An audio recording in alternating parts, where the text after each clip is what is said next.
असा गरमागरम वडापाव पाहिला की आपल्या सगळ्यांच्याच तोंडाला पाणी सुटतं आणि वडापाव खाण्याची इच्छा होते. मग लहान असू देत किंवा मोठे असू देत, आपल्या सगळ्यांनाच वडापाव खूप आवडतो. दररोजच्या धावपळीच्या आयुष्यात अनेक लोकांची भूक भागवणारा हा वडापाव खूप जास्त लोकप्रिय आहे. हाच वडापाव अगदी साध्या सोप्या पद्धतीने घरीच कसा बनवायचा हे तुमच्यासोबत शेअर करणार आहे. साहित्यांचं जे प्रमाण आहे ना, ते इतकं अचूक तुमच्यासोबत शेअर केलेलं आहे की ज्यामुळे अजिबात कुठलंच साहित्य तुमचं एक्स्ट्रा होणार नाही किंवा कमी पडणार नाही. यामुळे हा व्हिडिओ खूप महत्त्वपूर्ण आणि उपयुक्त असा आहे. खूप छोट्या मोठ्या टिप्ससह आजचा हा व्हिडिओ तुमच्यासोबत शेअर करत आहे. नुसताच वडा नाही तर यासोबत भेटणारा हा चुरा हातानेच कसा पाडायचा आणि याचबरोबर ही लाल चुटूक अशी मस्त खमंग अशी चटणी कशी बनवायची हे सुद्धा तुमच्यासोबत शेअर होत आहे. तर इथे ना मी आधीच बटाटे उकडून घेतलेले आहेत.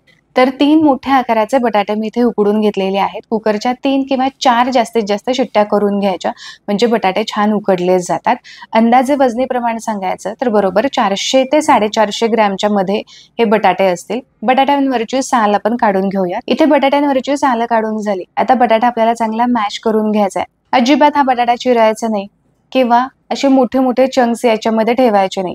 अगदी लहान आकारामध्ये हा चांगला कुस्करून घ्यायचा. तर इथे हातानेच बटाटा चांगला मॅश करून झालेला आहे. सध्याला हा बटाटा साईडला ठेवूयात आणि आता आपल्याला ठेचा बनवून घ्यायचा आहे.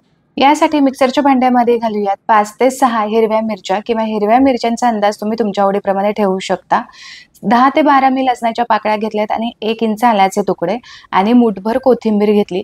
पाणी न घालता आपल्याला हे बारीक करून घ्यायचंय. तर हा जो ठेचा आहे तो थोडासा जाडसर जरी राहिला तरी सुद्धा काहीच हरकत नाही. तर अगदी अर्धा मिनिटाच्या आत आपला ठेचा सुद्धा चांगला बारीक करून झालेला आहे. इथे थोडासा ठेचा मी जाडसरच ठेवलाय. ठेचा बारीक करण्यासाठी इथे मी वापरलेला आहे अगारोचा रॉयल मिक्सर ग्राइंडर, जो 900 वॉटचा आहे. हेवी ड्युटी आहे. 100% प्युअर कॉपर मोटर याची आहे. 3 स्टेनलेस स्टील जार यासोबत येतात. याचे 3 स्पीड आहेत. विप फंक्शन सुद्धा यासोबत आहे.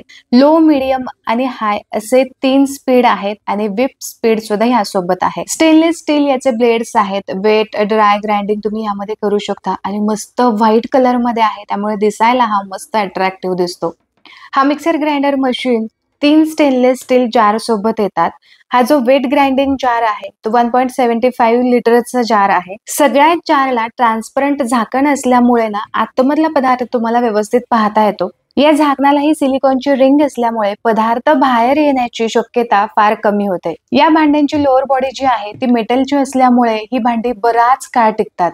याचे जे प्लेट्स आहेत ते सुद्धा स्टीलचेच आहेत, त्यामुळे तुम्हाला हवं ते तुम्ही यामध्ये बारीक करून घेऊ शकता.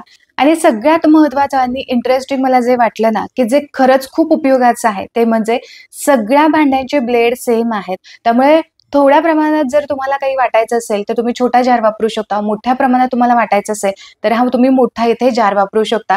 जशी क्वांटिटी आहे त्यानुसार तुम्ही भांडं निवडू शकता. अगदी छान बारीक यामध्ये वाटलं जातं. हा दुसरा जो जार आहे तो आहे चटणी ग्राइंडिंग जार, जो 1 लिटर मध्ये आहे. सेम याचे हँडल सुद्धा अगदी ट्रान्सपरंट आहे. आधीच्या जार प्रमाणेच याचे प्लेट्स सुद्धा आहेत. खालची जी बॉडी आहे ती मेटलची असल्यामुळे जास्त दिवस हे भांडं टिकतं. हा आहे 400 ml चा जार, जो मसाला ग्राइंडिंग साठी सुद्धा उपयोगात येऊ शकतो. हा मिक्सर ग्राइंडर क्लीन करण्यासाठी सुद्धा अतिशय सोपं आहे, त्यामुळे तुम्ही याच्याकडे एक स्मार्ट इन्व्हेस्टमेंट म्हणून पाहू शकता. तुम्हाला जर हा खरेदी करायचा असेल तर याची लिंक मी डिस्क्रिप्शन बॉक्स मध्ये दिलेली आहे.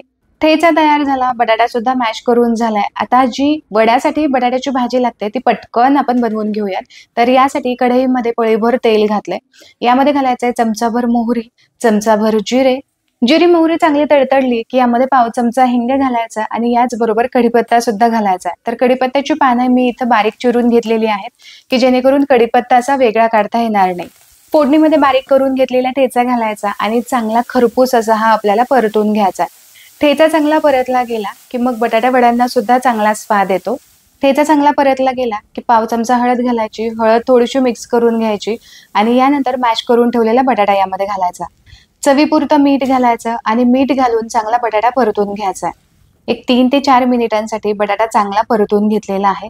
यामध्ये जर मोठे मोठे बटाट्याचे चंक्स असतील तर ते सुद्धा आपल्याला चांगले मॅश करून घ्यायचे. बटाट्याची भाजी तयार झाली. आता एका ताटामध्ये काढून ही संपूर्णपणे थंड करून घेऊयात. आता जोपर्यंत ही भाजी थंड होतीये तोपर्यंत वड्यासाठी लागणारं जे पीठ आहे ते कालवून घेऊयात. अगदी एक साधी सोपी पद्धत मी आज तुमच्यासोबत शेअर करते की ज्यामुळे हे जे बॅटर आहे ते तुम्हाला खूप वेळ फेटत बसावं लागत नाही किंवा खूप वेळ गुठळ्या मोडत बसावं लागत नाही. तर यासाठी काय करायचं, मिक्सरचं मोठं जार घ्यायचं, यामध्ये बरोबर 1 कप भरून मी बेसन घातलंय. बेसन हलकंसं दाबून घ्यायचं म्हणजे अगदी बरोबर परफेक्ट मापामध्ये होतं. याचबरोबर पोह्याचे 2 मोठे चमचे भरून मी ते तांदळाचं पीठ घेतलंय की जेणेकरून वरचं जे आवरण आहे ते थोडंसं वड्यांचं कुरकुरीत होईल. याचबरोबर चवीपुरतं मीठ घालायचं आणि पाव चमचा हळद घालायची आणि याचबरोबर अगदी चिमूटभर आपल्याला यामध्ये खायचा सोडा घालायचा आहे. तर पाणी किती लागणार आहे याचा सुद्धा अगदी परफेक्ट अंदाज तुमच्यासोबत शेअर करत आहे. 1 कप भरून आपण बेसन पीठ घेतलं होतं, तर यासाठीच मी 1 कप भरून पाणी घेतलं. पाण्यापैकी पाऊण कप भरून मी पाणी यामध्ये घातलेलं आहे. आता मिक्सरला लावून लो फ्लेमवरती हे बॅटर जे आहे ते फिरवून घ्यायचंय. अगदी गुठळ्या विरहित हे बॅटर तयार होतं, अजिबात यामध्ये गुठळ्या राहत नाहीत. आता फक्त हे बॅटर काही सेकंदांसाठी मी फिरवून घेतलेलं आहे. आपण चेक करूयात. तर हे जे कालवलेलं पीठ आहे ते थोडंसं मला दाटसर वाटतं, यासाठी काय करूयात, यामध्ये आणखीन थोडंसं पाणी घालूयात. तर अंदाजे 2 चमचे मी यामध्ये पाणी घालणार आहे. हा 1 चमचा आणि आणखीन हा 1 चमचा. तर असे 2 चमचे फक्त पाणी मी यामध्ये घातलं. खूप जास्त पटकन भसकन यामध्ये पाणी घालायचं नाही, लगेचच हे बॅटर पातळ होतं. तर पुन्हा हे जे पीठ आहे काही सेकंदांसाठी फिरवून घेतलंय. पुन्हा आपण चेक करून पाहूयात. तर हे पहा, आता मात्र हे जे पीठ आहे ना ते अगदी मला परफेक्ट वाटतंय. मस्त हे चमच्यावरती छान कोटिंग यायला येते, याचा अर्थ व्यवस्थित हे बॅटर आपलं तयार झालेलं आहे. मोजून 1 ते 1.5 मिनिटाच्या आतमध्येच आपलं हे पीठ कालवून सुद्धा झालंय. अजिबात यामध्ये गुठळ्या राहिलेल्या नाहीत. अगदी स्मूथ असं हे बॅटर तयार झालंय. वडे बनवण्याची सगळी आपली तयारी झालेली आहे. इकडे बटाट्याची भाजी सुद्धा चांगली थंड झाली आहे. जेवढा तुम्हाला बटाट्याचा वडा बनवायचा आहे तेवढं मिश्रण हातामध्ये घ्यायचं, गोल आकार करून घ्यायचा. आपण पावासोबत खाणार आहोत, वडापाव करतोय तर थोडेसे चपटेच वडे आपण करून घेऊयात आणि याच पद्धतीने इतर सगळे वडे मी करून घेते. तर एवढ्या मिश्रणामध्ये बटाट्याचे 9 वडे तयार करून झालेले आहेत. तर साईज मी काही खूप मोठी किंवा खूप लहान अशी ठेवलेली नाही. जेवढी बाजारामध्ये आपल्याला मिळते किंवा गाड्यावरती जेवढा वडा असतो तेवढाच मी अंदाज इथे ठेवलेला आहे. आता हे पिठामध्ये व्यवस्थित कालवून घ्यायचंय. मिश्रण सगळ्या बाजूला व्यवस्थित लागायला हवं. अलगद हे मिश्रण चमच्याने काढून घ्यायचं, हातावरती घ्यायचं म्हणजे पूर्णपणे जे काही एक्स्ट्रा यावरती बॅटर लागलेलं आहे ते सुद्धा निथळलं जातं आणि अशाच पद्धतीने पटकन आपल्याला हा वडा तळून घ्यायचा आहे. किंवा चमच्याचा अजिबातच वापर न करता हे वडे जे आहेत ते व्यवस्थित पिठामध्ये कोट करून घ्यायचे आणि पटकन तेलामध्ये सोडून घ्यायचे. वड्यांवरचं जे कोटिंग आहे ते अगदी परफेक्ट बसलेलं आहे, कारण आपण जे बॅटर आहे ते खूप जास्त पातळ सुद्धा केलं नाही किंवा खूप जास्त असं घट्ट सुद्धा केलेलं नाहीये. वडे तेलामध्ये सोडले की लगेचच याला झाऱ्या लावायचा नाही.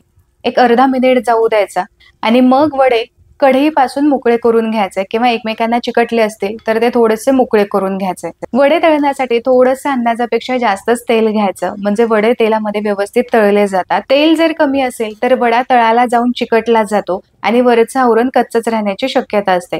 तेल जर भरपूर असेल तर मात्र वडा सगळ्या बाजूने एकसारखा एका रंगावरती तळला जातो. तर हे बघा, मस्त वडे इथे तळून झालेले आहेत. वड्यांवरती कोटिंग सुद्धा अगदी परफेक्ट आली आहे.